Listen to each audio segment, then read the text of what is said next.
The only sound that broke the snowy silence was the saloon door slamming against the wall. All conversation stopped. All eyes turned to the man who had just entered, his breath making white clouds in the cold air.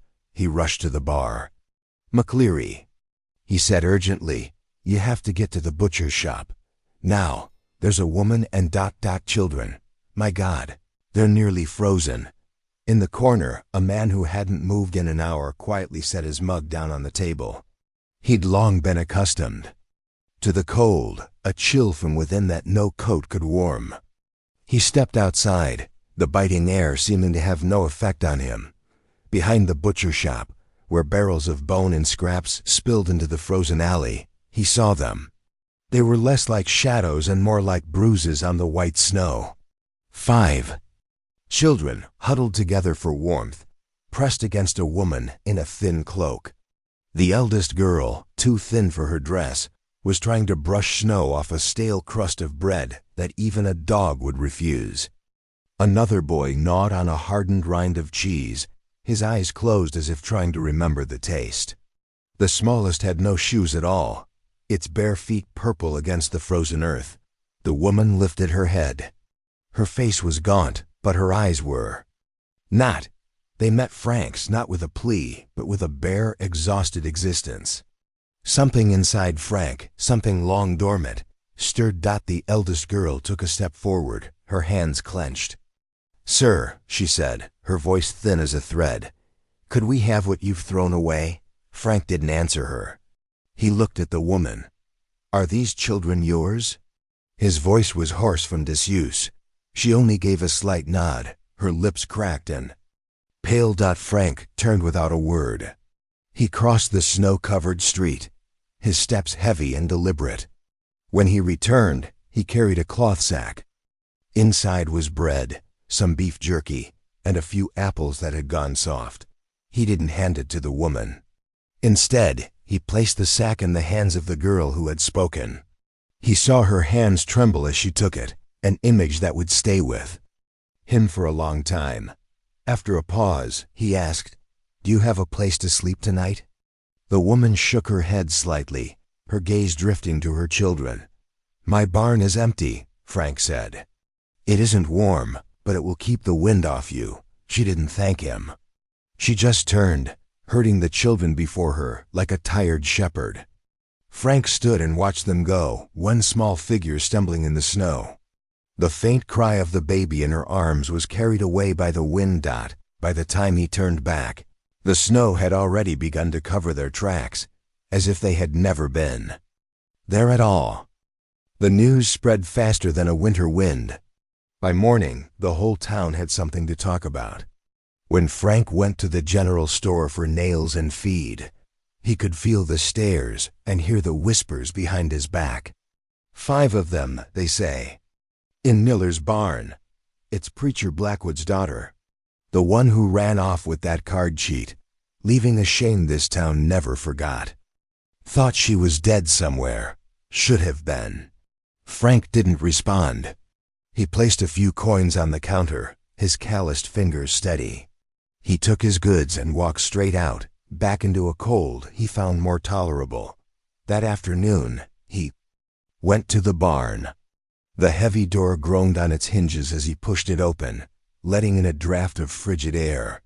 Inside, their breath formed a faint fog in the dim light. The woman sat with her back straight, as vigilant as a cornered animal, the infant bundled tightly to her chest. The other children were asleep, curled together on a pile of old hay for warmth. "I didn't think you would return," she said, her voice so soft it was nearly lost in the wind. "I came," he replied. He set a bundle down on the dirt floor. Inside were 2 thick wool blankets, a can of beans, and a sack of flour. One of the boys stirred awake, his wide eyes watching Frank without blinking, but he said nothing. The woman didn't introduce them. Frank didn't ask, "Are you planning to stay long?" He asked after a moment of silence. She looked down at her empty hands.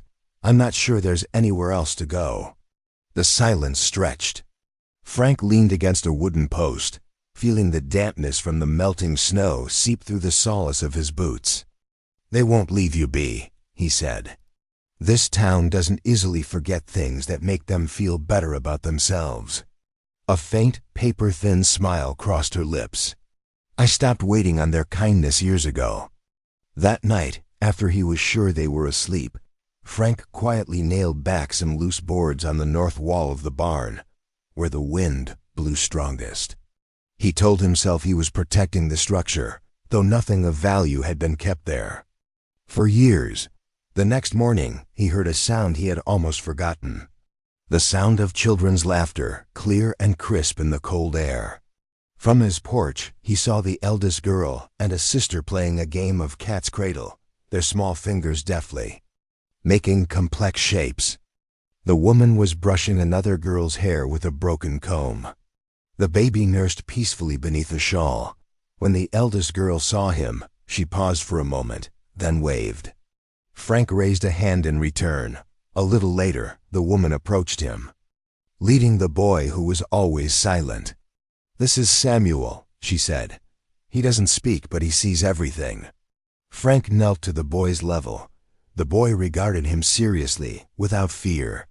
"Is that so?" Frank said. "Well, do you see that the kindling pile is getting low?" He gestured toward the woodpile. Samuel looked, then nodded. "Do you think you could help me stack it?" The boy nodded again. The woman blinked fast, as if fighting something back. "Thank you," she said quietly. Frank stood, dusting off his knees. "If you want to stay, the latch on that barn door needs fixing before the winter gets worse." She looked straight at his face, searching. "Is this work or is this pity?" "Neither," he said. "Just a place to be." She didn't accept Frank's offer immediately, but there was an unmistakable shift. That evening, Frank left a bucket of warm water and a new bar of soap just outside the barn door without a word. When he returned later, bringing some dry firewood, he heard her humming a tune. It was an old hymn, her voice a little off-key and tired, but it filled the silence with something that felt almost like hope. The children, wrapped in the wool blankets, slept in a corner. Frank noticed her youngest daughter, Mabel, still clutched a piece of biscuit in her hand, even in her sleep, as if afraid that if she let it go, it would disappear forever. He looked at the woman, her face lit by the lantern light. He saw the lines of exhaustion around her eyes, the cracks in her working hands, but in those eyes, there was a strength that had not been extinguished. The next morning, the eldest daughter, Clara, was waiting for him on the porch. "Mr. Miller," she said, holding out one of his leather gloves. "You left this in the barn." "Thank you," he said, taking it. She hesitated, her eyes on the ground. "My mother says we shouldn't be a bother." Frank looked at her small, hunched shoulders, a posture too used to making itself small. "You are not a bother," he said, his voice firmer than usual. He bent down slightly. "Don't you ever let anyone tell you that you are not worthy." She looked up, her eyes wide with surprise, then nodded and hurried away. That night, a pair of small, worn but sturdy boots appeared outside the barn door. No one said anything about them. The town kept talking, but now when Frank passed, the whispers grew quieter. He did nothing. He didn't scowl. He didn't raise his voice.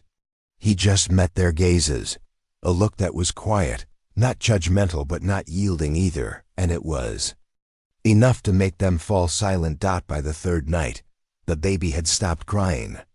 Her sleep was deeper, her cheeks a little fuller.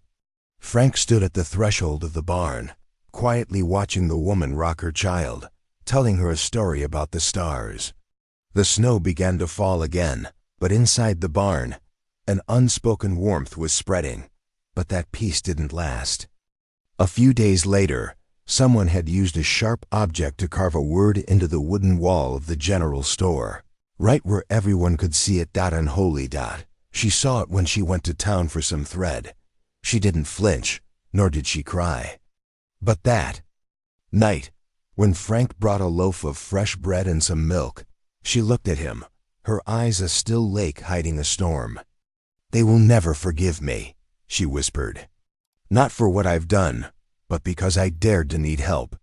Frank, the man who had buried his own family and shuttered his heart to the world for nearly a decade, looked right at her.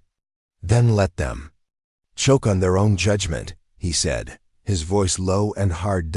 And from behind him, in the barn, Clara laughed. It wasn't a giggle, but a sound so clear and full of life, a sound that could melt the harshest winter. Frank didn't laugh back, but he didn't leave either. He just stood there, a silent guardian in the darkness. The snow began to melt, first on the south-facing hillsides, then across the fields, leaving behind dark patches of brown earth. The ground changed from hard as iron to soft mud, and the air lost its biting chill. But while the world outside was stirring awake, the woman kept her distance. She swept Frank's porch, repaired a loose step, and washed his shirts in a tin tub, wringing them out with her own hands. But she never crossed the threshold into the house. Every evening at dusk, she and the children returned to the barn, as if tied by an invisible rope to that first refuge. Frank didn't push. He watched without intruding. He saw the children beginning to put down roots in this land. The boy, Samuel, followed him like a small shadow, collecting scraps of wood as if they were treasure.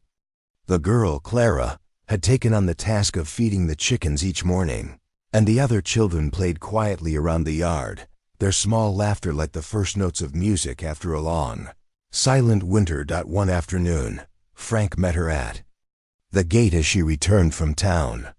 She carried a small sack of flour, her back straight. "Any trouble at the store?" he asked.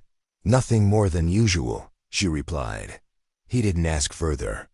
He just opened the gate wider for her. "I need help stretching the wire for the fence on the east pasture," he said. "It's time-consuming work. I'll pay you for it." She stopped, looking at him, a flicker of surprise in her tired eyes. "You trust me to do this work?" "You've already proven it," Frank replied. They worked in silence, the rhythmic sound of the wire stretcher and the hammer driving posts into the ground. The spring sun was warm on their backs. Frank watched her hold the barbed wire taut, her hands steady and sure. "My wife used to say that spring feels like forgiveness," he said suddenly, his voice a little distant. She didn't look at him. "Forgiveness," she said softly, "often comes slower than spring." Frank gave a single nod. He said nothing more. That night a thunderstorm broke. Thunder rolled over the hills and rain lashed against the roof. Frank brought a lantern to the barn, its light dancing on the wooden walls. The children were fast asleep, oblivious to the sky's fury. The woman was sitting there, watching the rain through a crack in the door. Frank set the lantern down. "Do you ever feel safe?" he asked, his voice low and gentle. She was silent for so long he thought she wouldn't answer. "Once," she whispered, her voice barely audible. "We were hiding. The river was high from the rain. I was carrying Mabel, and I slipped on a moss-covered rock. I thought I'd lost her. Thought the current would take her, like it had taken everything else." She swallowed hard. "But I caught the edge of her shawl. I pulled her back. Afterwards, I didn't cry. I just kept walking." She looked down at her hands, as if they belonged to someone else. Frank looked at her, this small woman who had carried a world on her shoulders. "That is not weakness," he said, his voice low and firm. "That is survival." For the first time, when she looked at him, the ice in her eyes seemed to have a crack in it. The nights were still cold, and the dampness of the barn clung to everything. The youngest, Mabel, started to cough, a dry, deep hack that echoed in her small chest. Frank said nothing. He just left the back door of the house open, and a fire was lit in the hearth, its warmth beckoning from across the yard. Hazel had hesitated at that threshold for a long moment, as if an invisible wall blocked her way. But then another of Mabel's coughs echoed from the barn, and the decision was made. For her. That night, for the first time, they slept under a real roof, the children wrapped in clean blankets on the floor before the fireplace. The house began to change.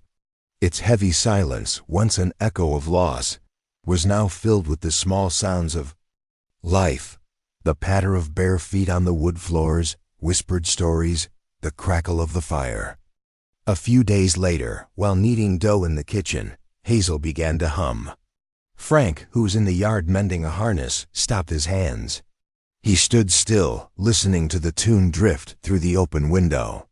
The house, which had been as silent as a tomb for years, seemed to be breathing again. That evening, as the children slept, she sat mending one of his shirts by the lamplight. "You don't flinch anymore," Frank said quietly, his eyes still on the piece of wood he was carving. Hazel paused her needle. "I still feel it," she said.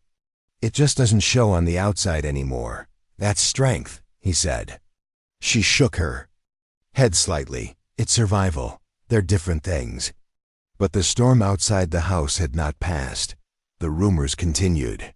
When Clara went to fetch water from the public well, she overheard one woman say to another, loud enough to be heard, "Decent men don't take in shadows, especially not shadows with another man's children."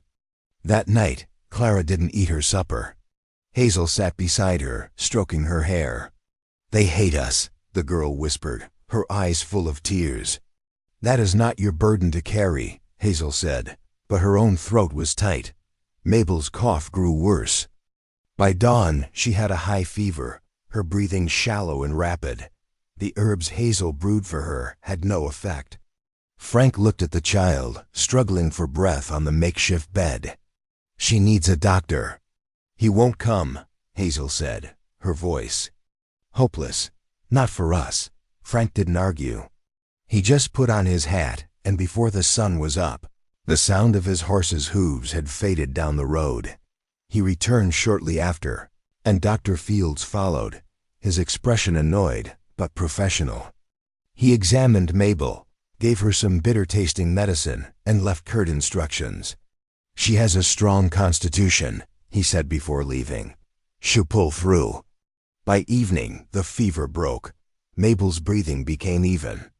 Hazel sat beside her, staring at her child's peaceful sleeping face.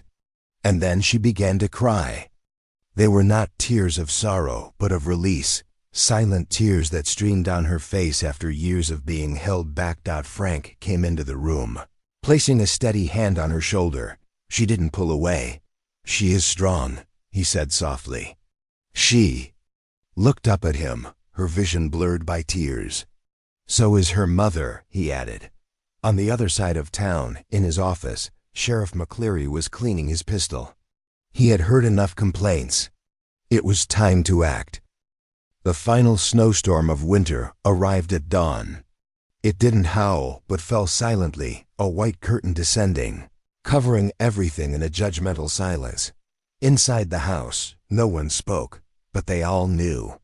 Frank stood by the window, his breath fogging a patch of glass, his eyes on the thickening storm. Hazel stood in the middle of the room, the sleeping baby Mabel in her arms, a living anchor in the undercurrent of silence. Samuel sat by the hearth, using his small knife to whittle a piece of wood, his fingers moving with focused intent. "We can go," Hazel said, her voice breaking the quiet. "You don't have to do this." Frank didn't turn. "No," he said, "not now." Then came the knock on the door. It was not a hesitant knock. It was firm, loud, and full of authority. Clara flinched. Samuel stopped his knife. Hazel held her child a little tighter. Frank opened the door. Sheriff McCleary stood there, snow collecting on the brim of his hat and his shoulders. Behind him were two deputies and a local farmer known for his hard opinions. "Frank," the sheriff sighed, his tone attempting civility, "we've had complaints. There are concerns." "I figured," Frank replied. "You're sheltering a woman and 5 children with no blood relation. The law doesn't allow for that, Frank." "But decency does," Frank said, his voice even. "I need to speak with her," the sheriff insisted, trying to look past him. Hazel stepped forward. She was no longer the hunched woman from the frozen alley. Her back was straight, Her chin was up, though her eyes still held a deep sorrow. "I am Hazel," she said, her voice clear and steady. "These are my children. We came here starving and desperate. This man gave us shelter when no one else would. He gave us dignity. And that is something your laws cannot measure." The children, as if on a silent command, slowly moved to stand beside their mother. Clara put a hand on her mother's dress. Samuel stood next to Frank, still clutching his piece of wood. They were a small, resilient wall against the storm. The sheriff cleared his throat, looking uncomfortable. "Ma'am, regardless of Mr. Miller's good intentions, without legal papers—" "She bears my name," Frank interrupted. The only sound was the whistling of the wind outside. "What did you say?" McCleary asked. "She bears my name," Frank repeated. He reached into his inner coat pocket and pulled out a folded paper.